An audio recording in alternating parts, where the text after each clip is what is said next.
شوف هذه نقطة. أو الجانب العام في الميزانية هذه أنه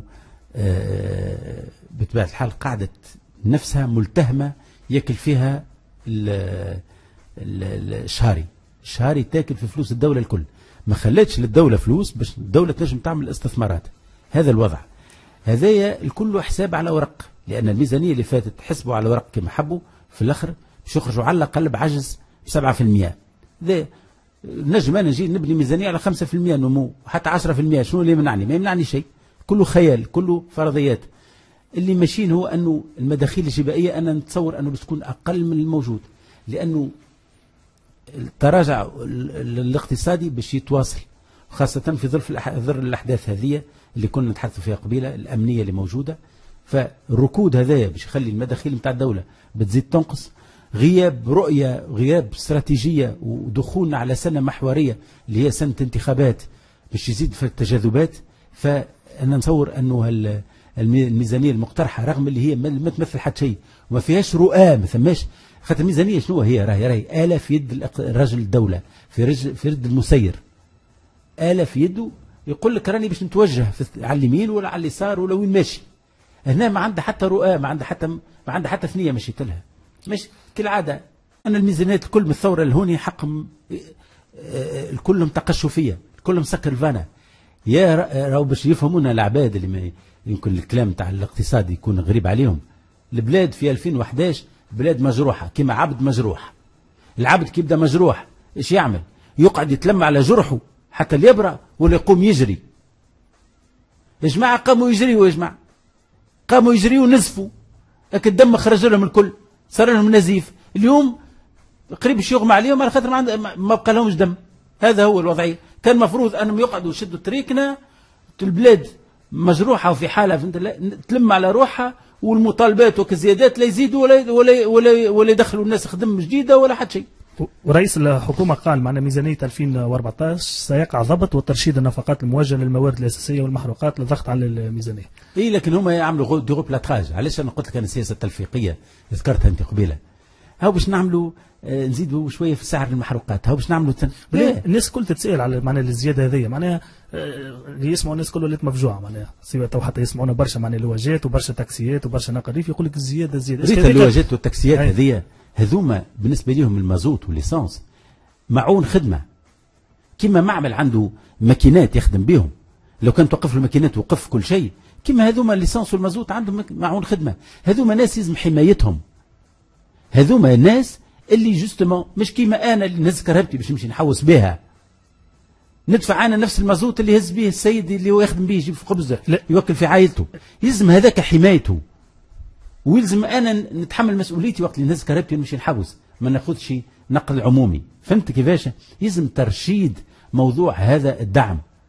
هذا مثلا المفروض مثلا اللي عنده تاكسي، مفروض يا اخوي انت ماك تاكسي وتقول تخدم على روحك، هاي سيدي راهو لتر المازوت راهي ب 3000 فرنك على الناس الكل، اما انت تخدم على روحك بها، ما نجمش نحسبها لك ب 3000 باش نغلي عليك باش تقف انت كان نحسب لك ب 3000. هاو نعملوا لك حل اخر. انت يا خويا قداش تتسرح في العام في الشهر ولا في العام؟ انت تسرح في كذا، تسرح في كذا معناها خدمتك هكا، معناها هذوما يجيو ببخي قداش من كيلومتر خدمتك هكا، هذا استهلاكك معناها. مادام تسرح مداخيلك هكا ماكش تخدم اكثر من هكاك يا سيدي. انا على مستوى المداخيل هذوما بونوات ليسانس كلهم ليك، ها بونوات ليسانس كلهم ليك. تسرح انت تصور في 10 ملايين، ها باش نعطيك ما يقابل 10 ملايين بونوات ليسانس مثلا، فهمت؟ ما يجيب لك 10 ملايين بونوات ليسانس. دونك انت ليسانس باش تشتريه ارخص من المواطن العادي، خاطر هذيك معون صنعه تاعك بالنسبه ليك، نحافظ لك انا على موطن الشغل بتاعك. اما مش نجي انا نحط في اسوام نتاع مازوت بالنسبه للسوق العالميه تتسمى مدنيه اللي موجوده في تونس، على خاطر فما واحد توريست مثلا جاب الكاتفوكات نتاعو يحوس بها في تونس هنا ويتصب بالمازوت هذاك، هو يحوس في تونس وانا ندعم فيه. يعني كما في الخبز، انا مع اني الخبزه تتباع ب 500 فرنك للناس الكل تتباع ب 500 فرنك، لكن قلت لك العائلات اللي تصور مثلا نقدر كذا نقولوا 15 مليون في العام ولا 20 مليون نقدروا حساب، هذوكم يجيهم صك نتاع دعم، كيما يجيهم فلوس الاولاد يجيهم فلوس الدعم. ما يلزمش الزواولة يتحملوا الإصلاح الاقتصادي اللي احنا مقبلين عليه واللي يلزم مفروض علينا. هذوما طبقات الهشة، طبقات المتوسطة والضعيفة. المتوسطة مانيش نتحدث على الضعيفة برك، حتى المتوسطة يلزم حمايتها، لأن المتوسطة تعبت ياسر في عهد بن علي، هبطت القدرة الشرائية نتاعها برشا. يلزم المتوسطة والضعيفة نداريوها ونحميوها. وش بيه إذا كان الناس اللي لبس عليها في البلاد والناس اللي واردة علينا احنا، إذا كان قبل كان يوصلنا حتى 6 و7 ملايين توريست راهو في العام. ما تشوفش الوضع التو اللي احنا فيه، وكانت الناس هذيك كلها تستهلك في شيء مدعوم.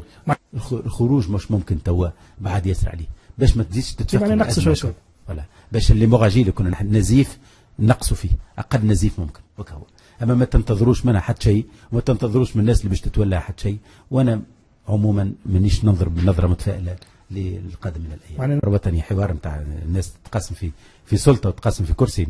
الحوار الوطني يجي نقعدوا مع بعضنا نشوفوا شنو الاقتصاد نتاع بلادنا، شو باش نعملوا فيه. اما توجه اقتصادي باش نعملوه، فهمت؟ يجي تو تسمع حوار وطني، تسمع واحد كيما العباس يقول لك تو الحكومه الجايه احنا عليها هدنه باش نعملوا لها هدنه. شبيك قبل ما كنتش نجم تعملها الهدنه؟ ولا حكومه النهضه حكومه اسرائيل هذيك كانت تحكم في اسرائيل، ما كنت تحكم في التوانسه، وكل الاقتصاد يتهرى في عاد هي ما هو اقتصاد توانسه. هي هذه ناس عندها وطنيه، هذا عندها حس وطني، هذا الناس تحاور على حوار وطني، هذا تحاور على تونس، هذه تحاور على تونس وتحاور على السلطه. هذه مأساة تونس، مصيبة تونس، نكبة تونس في شعبها، لأن الشعب بتاعها مستقيل وخلى الناس كما هذوما ياخذوا بالأمور. نكبة تونس في ساحتها الإعلامية، سامحني مرة أخرى، بشكلها العام اللي لم ترتقي المستوى في طرح المسائل الحقيقية وتنوير التوانسة. ونكبة تونس في طبقتها السياسية اللي هي تعيسة. هذاك علاش مع الأسف اللي قادمين عليه باش يكون صعيب برشا. ان شاء الله ربي يقدر الخير. النظره معناها نتاعك شويه، ان شاء الله ربي يكذب التوقعات نتاعي الكل. مشكور دكتور لطفي المراحي، الامين العام للاتحاد الشعبي للجمهوري. كنا حكينا عن الوضع السياسي، الوضع الامني، وخاصه معناها تبارك الله خبرتك من الناحيه الاقتصاديه.